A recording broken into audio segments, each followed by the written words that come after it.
Come early. There it is. The drinks trolley is in. Thank you, David. Just leave it there. David Jacobs with the little trolley, with a little favourite. What can we have from your trolley today? Well, if you fancy something a bit festive but not alcoholic, then I thought a nice warmed mulled apple juice would be quite tasty. Matt rolled his eyes at that point. Of course he did. But that's very good because I'm sure people want to leave with a clear head. Mulled apple juice. Mulled apple juice. Apple Yeah, juice. so use the same spices, but instead of a cider, use the apple juice. It tastes almost exactly the same as the mulled cider, just sounds without fabulous. the alcohol. Drink responsibly. Yes. But you can have as much of that as you You like. can. That's the It's thing. apple juice. Yeah. Today's confession, it's not seasonal, but it is topical. And it comes from Roy. All right, Roy.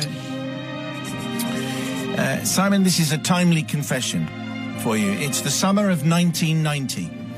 Love had the world in motion, and I was a fresh-faced student nearing the end of my educational years. In order to prepare us for the outside world, we were sent out on work experience. As I wanted to work in the media, I managed to blag 2 weeks at Granada Studios Tour, the UK's premier and only TV-based theme park. Yes. The main attraction was the Coronation Street set, and as part of this, visitors could star in their own mini-episode of Corrie by standing next to a green screen and reciting a few lines. This was seamlessly spliced with footage of Betty Turpin behind the bar of the Rovers to make it look like they were actually there, ordering a pint of Newton and Ridley and a hot pot. Wow. Okay? My job was to learn how to make the video and interact with the guests during the filming process, an experience that would surely set me on the way to becoming the next Spielberg. On my first day, one of our tour guides, let's call him Ken, made a flippant comment that I looked like Coronation Street's own Andy MacDonald. Oh. Twin brother of Steve, son of Jim and Liz. Do you remember Yes, back, of course. back Yeah. in those Yeah. days? I couldn't see it myself and didn't think anything more of this.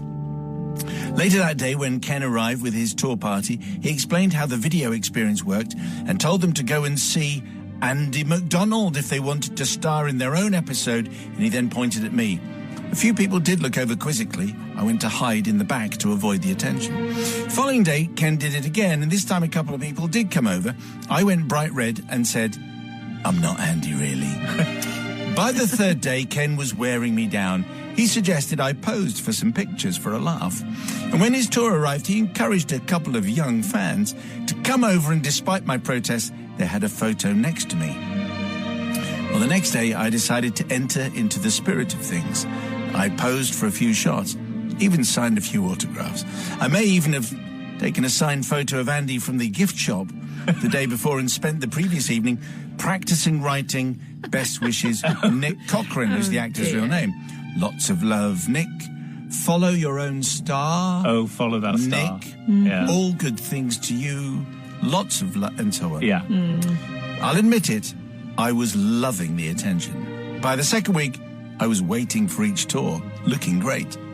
Cracking jokes about Steve being out causing trouble and my dad, Jim, being in the Rovers. So he was. What? Okay, that was Northern Irish. I'm going to guess. A nod. It was a nod. Yeah. It was very, there's something of a nod Very there. good. If you close your eyes, you could have been in Belfast. Yes, I Yeah. think so. As well as the photos and autographs, people calling people over, and I was striking a pose. Lots of love to you. What's your name again? Susan. Lots of love to you, Susan. In concrete. I was pretty sure I was the only one from my school being a soap star during work experience, but there was one distraction. Football. England were in the World Cup semi-final against West Germany. My sister, a few years older than me, was going to the pub to watch it. Sounded like an amazing experience. The next best thing to being at the game. My mum allowed me to go as long as my sister looked after me and didn't let me drink.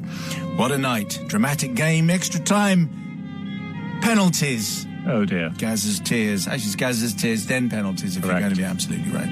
The next day, I learnt a valuable work experience lesson. Late nights and early morning starts do not mix. I had a thumping headache, very dry mouth. What's all that about? I don't know why. Anyway, I had to run off to the toilet more than once. I still wasn't sure what was happening. I still posed for photos, though, and signed autographs. Lots of love, Nick Conger. Because, well, the applause. The show must go on, loves, don't you think? Yeah. I kept the chat to a minimum to make sure I'd be my usual, or Nick's, casual, chatty, charming self. So, Simon, here's the thing. I need your forgiveness, not from the tourists who thought they'd met a genuine soap star. This was before the internet and camera phones, so it would be quite a few weeks before their photos had been developed, and they held them up to the television to see if that really was Andy, and they'll always have the memories and the autograph and my sweet, sweet smile. Sweet, sweet smile, yeah, of course. Mm-hmm. But really, I have to apologise to Nick Cochrane himself, who was axed from Corrie a short time later. Oh, dear. Well, I say a short time later, 7 years later. Oh, right. I Unconnected then, right. I have felt guilty for years, wondering if me walking around Granada Studios tours harassing visitors smelling of last night's Hofmeister led to his demise. I was young and naive. My first taste of England losing on penalties, though. I'm now in my late 40s, and I've had lots of experience of that since. Well, haven't we all, Roy? So you see, it's not particularly festive, but it is timely and related to the news, as you might have gathered. Sister Susie, it's got a pub theme. I don't know if that makes you feel well disposed. Yeah, no, it has got a pub theme, but I just think those people obviously were really excited to meet the real actor from Corrie, and you deceived them, and I just think that's a bit mean. So I don't think I can forgive you. Also, you should never stay out late when you're working, because you're not going to be fresh-faced in the morning, are you? Yeah.